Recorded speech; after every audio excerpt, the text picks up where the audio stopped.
If you're thinking about buying or selling a home in Victoria, or you're considering a move here, the July numbers give us a clear picture of the market right now.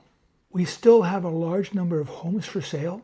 Overall sales were slightly lower than last July, and the numbers vary depending upon whether you're looking at a detached house, a condo, or a townhouse. So let's go through the July numbers, and more importantly, what they mean if you're actually considering a move. There were 673 properties sold across the Victoria Real Estate Board in July. That's 1% fewer than July of 2025 and 6.4% fewer than June of 2026. So sales eased from June, but the year-over-year difference was very small. And one of the biggest factors shaping buyer and seller behavior right now is the amount of inventory. At the end of July, there were 3,847 active listings for sale. That's 5.1% lower than June, but still 3.9% higher than July of last year. That means buyers have more properties to compare than last year.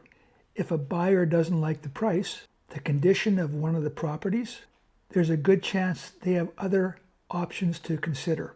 For sellers, that means your home has to compete for attention. Pricing, presentation, and condition matters. There were 331 single-family home sales in July, which was up 4.1% from July of 2025. Now look at the benchmark prices because this shows how much location matters. In the Victoria Core, the benchmark price was $1,311,000. On the Westshore, it was $1,034,200. And on the Peninsula, it was $1,275,100. That's a major spread. The West Shore benchmark is $276,800 below the Victoria Core. So if you're relocating here, don't look at the Greater Victoria price and assume that's what a detached home costs everywhere. Where you choose to live can make a very large difference to what your budget buys. The Peninsula is much closer to the Core at $1,275,100. And the Victoria Core benchmark itself was 2.8% lower than July of last year. So detached sales were up year over year, while the Core benchmark price was down. There were 209 condominium sales in July, which was down 7.1% from July of 2025. The benchmark in the Victoria Core was $548,600. On the West Shore, it was $493,600. And on the Peninsula, it was $618,900. West Shore is the lowest of the three in this comparison, while the Peninsula was the highest. The Victoria benchmark was also 2.2% lower than it was a year ago. If you're considering a condo, remember that the purchase price is only part of the decision. You also want to look at the strata documents, monthly fees, building condition, and any upcoming assessments. There were 82 townhouse sales in July, which was down 15.5% from July last year. The benchmark in the Victoria Core was $857,300. On the West Shore, it was $721,000. And on the Peninsula, it was $842,100. Here again, the West Shore benchmark is lower.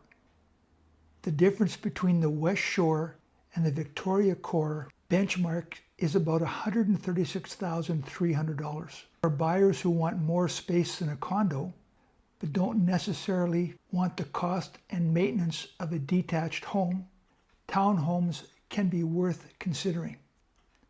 For sellers, the 15.5% year-over-year decline in townhouse sales is another reason to pay close attention to current comparable sales and competition.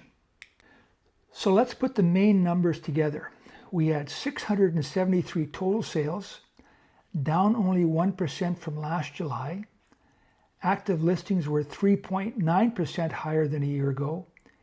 Detached home sales were up 4.1%, while the Victoria Core detached benchmark was down 2.8%. To me, that's an important point. Homes are still selling, but buyers have more choice. And more choice makes buyers more selective. The detached home numbers show why you can't assume that more sales automatically means higher prices. Detached sales increased from last July, while the core benchmark price declined. That's why you need to look at your specific property type, area, and price range rather than relying on one broad headline about the Victoria market. So what does this mean if you're buying? The biggest advantage is choice. There are more properties to compare. Buyers can often take more time to make a decision. And depending on the property, there may be more opportunities to negotiate. For sellers, the message is straightforward. You have to compete. Buyers have alternatives. Pricing matters. Condition matters. But remember, 673 properties still sold in July. So the message isn't that homes aren't selling. The message is that sellers have to be realistic about the competition. If several homes are available and yours needs more updating, but it's priced like the better properties, buyers have somewhere else to go. Getting the price and the presentation right from the beginning matters in this market. By the way, my name is Terry Karash. I'm a realtor with Remax Camosun here in Victoria. And if you're considering buying, selling, or investing in real estate here, feel free to reach out.